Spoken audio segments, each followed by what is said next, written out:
Obunachi ayollarimizni biridan kelgan maktub. Qora aka, ayollarimizga nasihat qilsangiz.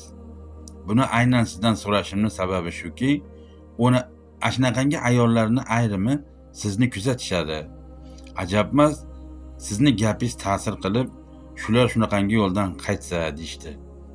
Avvalambor, assalomu alaykum. Xo'p. Hozir kimlardir aytishi mumkin. Erkaklarga ayollarni gapirish oson deb. Lekin biz erkaklar haqida ham gapirganmiz, ko'p she'rlar yozganmiz, kuzatgan bo'lsalaring. Ayrim ayollar chet ellarga chiqib aynib ketishyapti. Men o'zim ijtimoiy tarmoqlarda ko'pini kuzatyapman. Roliklarni ko'rib hayratdan yoqishayapman. Turkiyada bir savol-javob o'tkazishyapti-da, maykali bir ayol sigaret chekib savol-javob qilyapti. Kimsan desa o'zbekman deydi. Men o'zim ko'zim bilan Rossiyada ishlab yurganimda ham ko'rganman. O'zimizni o'zbek, tojik ayollarini sigaret chekkanini. Yana ayrim ayollarni ham ko'rganman. O'zini yurtida eri bo'la turib, mana shu chet elga chiqib boshqa bir yana erga tegib, "Hanna kvartiram bepul bo'lsin, hanna yeb ichishim arzon bo'lsin, yengil bo'lsin" deb begona erkakni qilib uyda eriga pul jo'natganlarini ham ko'rdim. Avvalo o'sha ayollarni erkagi dayus.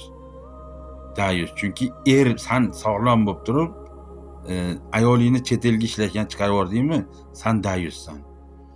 Ikkinchisi, o'sha ayol yaxshi ish qilmayapti, harom ish qilyapti. Bir erkakni nikohida bo'lib turib, ikkinchi erni nikohiga o'tish bu harom ayol kishiga shariat bo'yicha. Dinimizni qo'ying, bu millatchiligimizga ham to'g'ri kelmaydi. Qaysi bir o'zbek ayoliga sigaret chekish yarashadi, qaysi bir tojik, qirg'iz, musulmon ayoliga aroq ichish yarashadi. Ko'ryapman, efirlar qilishyapti, maykali bo'lib, konyak ichib, kayf qilib o'tirib efir qilishyapti. Astag'firulloh, sizlarni faqat yurtingizda Xudoingiz ko'radi xolosmi? Chetga chiqsangiz sizni Xudo ko'rmaydimi? Xudodan qo'rqmaysizmi? O'zi qiyomatga chiqqancha qolmadi. Halol yursangiz ham o'sha rizqingizni beradi.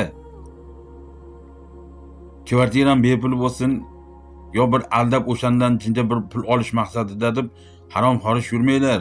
Ko'zlaringni ochinglar, ayollar, qiyomat yaqin. Allohdan qo'rqinglar. Hali gapirmoqchiman, lekin vaqtim yetmayapti. Kommentariyaga yozib o'tinglar. Fikr mulohazalaringizni kutib qolaman men. To'g'rimi shular, nohaqmi?